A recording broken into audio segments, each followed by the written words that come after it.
Hello, welcome back. Here we are. We have been reading one book, one chapter out of the book of Matthew every day leading up until Christmas. Today is, in fact, Christmas. So, to celebrate the birth of Jesus, we are going to be reading chapter 27 out of the book of Matthew, which obviously outlines the death of Jesus, the crucifixion, his sacrifice. So I hope that you'll follow along with me. Let's begin. Early in the morning, all the chief priests and the elders of the people made their plans how to have Jesus executed. So they bound him, led him away, and handed him over to Pilate, the governor. When Judas, who had betrayed him, saw that Jesus was condemned, he was seized with remorse and returned the 30 pieces of silver to the chief priests and the elders. I have sinned, he said, for I have betrayed innocent blood. What is that to us? They replied. That's your responsibility. So Judas threw the money into the temple and left. Then he went away and hanged himself. The chief priest picked up the coin and said, "It is against the law to put this into the treasury, since it is blood money."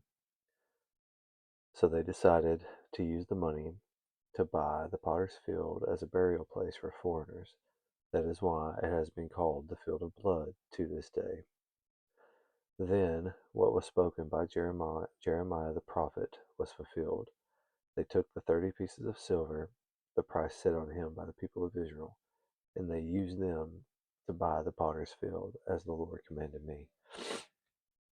Meanwhile, Jesus stood before the governor, and the governor asked him, "Are you the king of the Jews?"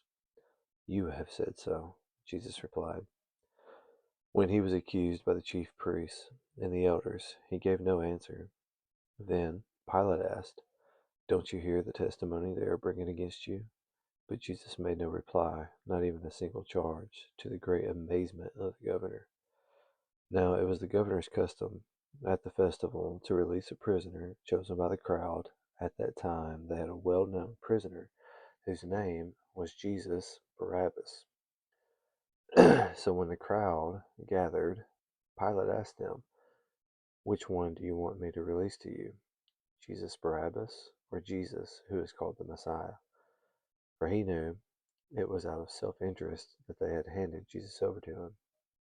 While Pilate was sitting in the judge's seat, his wife sent him this message: "Don't have anything to do with that innocent man, for I have suffered a great deal today in a dream because of him." But the chief priests and the elders persuaded the crowd to ask for Barabbas and to have Jesus executed. Which of the two do you want me to release to you?" asked the governor. "Barabbas," they answered. "What shall I do then with Jesus, who is called the Messiah?" Pilate asked. They all answered, "Crucify him." "Why? What crime has he committed?" asked Pilate. But they shouted all the louder, "Crucify him." When Pilate saw that he was getting nowhere, but that instead an uproar was starting, he took water and washed his hands in front of the crowd. "I am innocent of this man's blood," he said. "It is your responsibility." All the people answered, "His blood is on us and our children."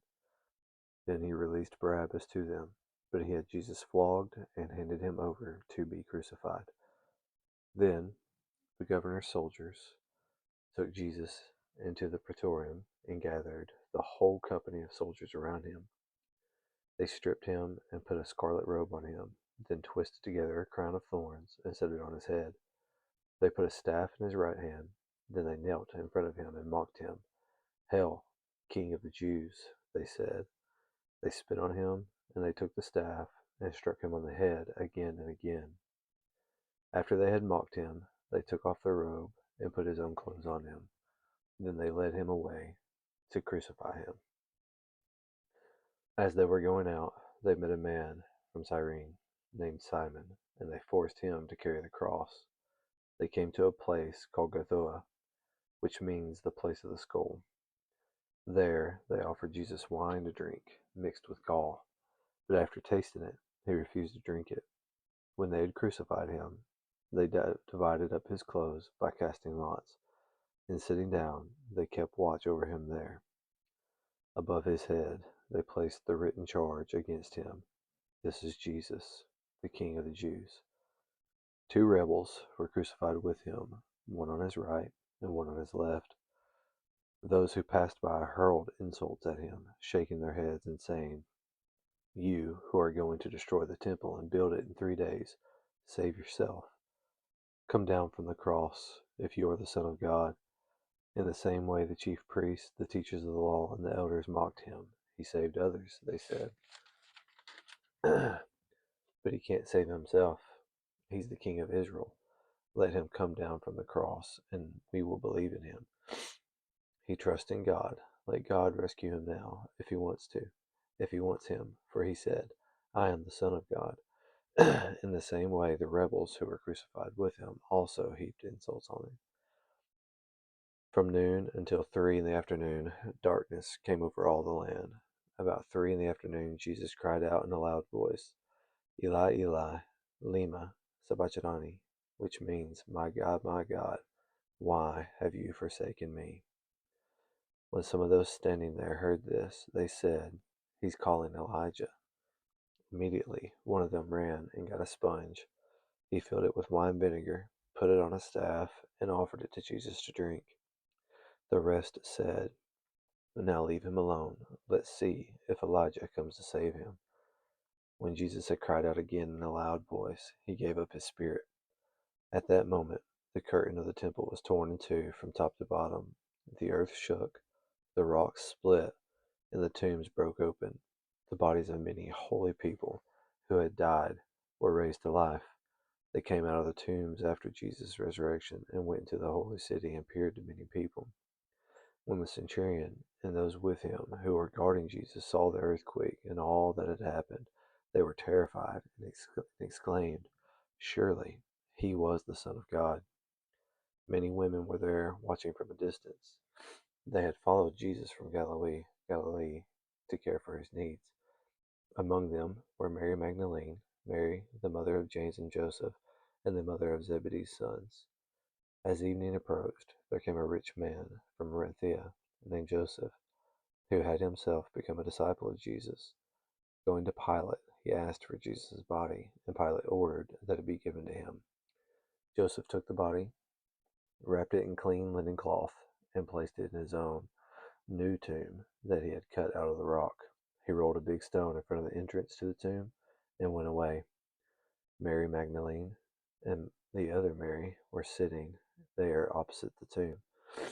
The next day, the one after the preparation day, the chief priests and the Pharisees went to Pilate. "Sir," they said, "we remember that while he was still alive, that deceiver said, 'After 3 days I will rise again.' So give the order for the tomb to be made secure until the 3rd day. Otherwise, his disciples may come and steal the body and tell the people that he has been raised from the dead. This last deception will be worse than the first." "Take a guard," Pilate answered. "Go make the tomb as secure as you know how." So they went and made the tomb secure by putting a seal on the stone and posting the guard. That was chapter 27. This is the last day of this Read With Me to truly celebrate Christmas, to truly celebrate the birth of Jesus Christ. I felt it necessary to read the crucifixion, to read his sacrifice for us. For those of you that have followed along with these videos, I appreciate you. There is more content to come. But for now, that is all. Have a good night.